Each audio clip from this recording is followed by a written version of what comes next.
मोहतरम नाजरीन अस्सलाम वालेकुम। बयान किया जाता है कि चंद साल कबल एक जमात मानसहरा से आगे एक छोटे कस्बे में गई।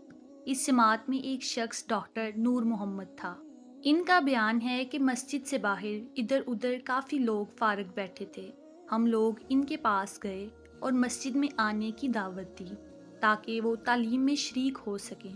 कुछ लोग हमारे साथ मस्जिद में आने पर तैयार हो गए। एक साहब ने कहा, मैं नमाज के वक्त आऊँगा और नमाज के बाद अज़ाब कब्र का एक वाक़या आप लोगों को सुनाऊँगा। चुनाचा ज़ोहर की नमाज के बाद ये शख्स हमारे पास बैठ गया। अपना तारुफ करवाया कि वो रिटायर्ड फ़ौजी था। इस फ़ौजी का बयान है कि 1965 की जंग में एक कब्र में असले का एक आर्जी ज़ख़ीरा यानी एक कैंप लगाया गया था और कुछ नौजवानों के साथ इस फ़ौजी की ड्यूटी थी।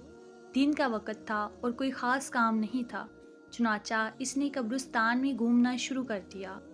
इसका गुज़र एक पुरानी कब्र के पास से हुआ तो यूं महसूस हुआ जैसे कब्र के अंदर से हड्डियां टूटने की आवाज़ आ रही है। इस फौजी नौजवान ने बताया कि मैंने बंदूक के बट के साथ कब्र की ईंटें हटाईं ताकि देखे कि कैसी आवाज़ है। जैसे जैसे मैं मिट्टी हटाता गया आवाज़ और तेज़ होती गई और मेरी दिलचस्पी और खौफ भी बढ़ता गया। दिन का वक़्त था, रोशनी खूब फैली हुई थी। क्या देखता हूँ कि कब्र के अंदर इंसानी हड्डियों का ढांचा पड़ा हुआ है और इस पर चूहे की शक्ल का एक जानवर बैठा हुआ है और जब वो मुंह इस ढांचे के ऊपर मारता है तो सारा ढांचा अकड़ जाता है और हड्डियों के टूटने और चटकने की आवाज़ आती है। मेरे सामने इस जानवर ने 3 मरतबा अपना मुंह हड्डी पर मारा। मुझे बहुत तरस आया। ये जानवर इसको बहुत तकलीफ पहुंचा रहा है। चुनाचा राइफल से जब मैंने इस जानवर को मारने का इरादा किया तो वो मिट्टी में छुप गया।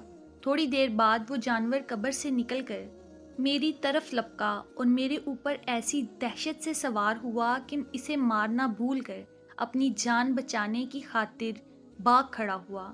काफी दूर जाने के बाद मैंने मुड़कर देखा, वो जानवर मेरे पीछे तेजी से भागा आ रहा था।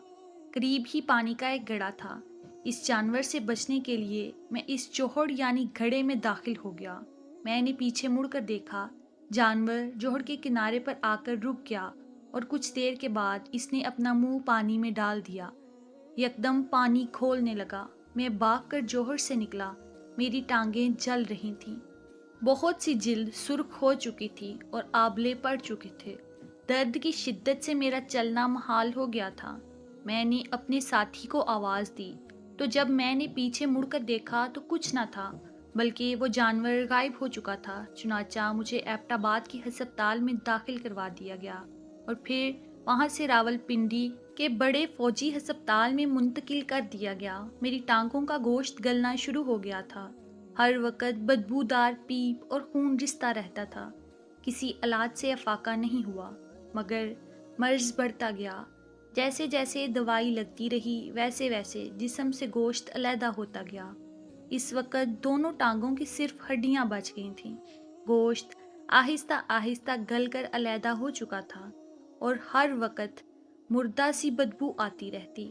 फिर इस शख्स ने हमें अपनी दोनों टांगें दिखाईं जिन पर पट्टियां बंधी हुई थीं। अल्लाह माफ़ फरमाए। अल्लाह ताला हमें कब्र और जहन्नुम के अजाब से महफूज रखे। आमीन। इस वाक़े से हमें ये सबक मिलता है, बेशक बाज़ दफ़ा अल्लाह ताला लोगों की इबरत के लिए दुनिया में ही अपने अजाब का मुशाहिदा करवा देता है, जैसा कि इस वाक़े में भी आपने मिला खित्ता फरमाया है।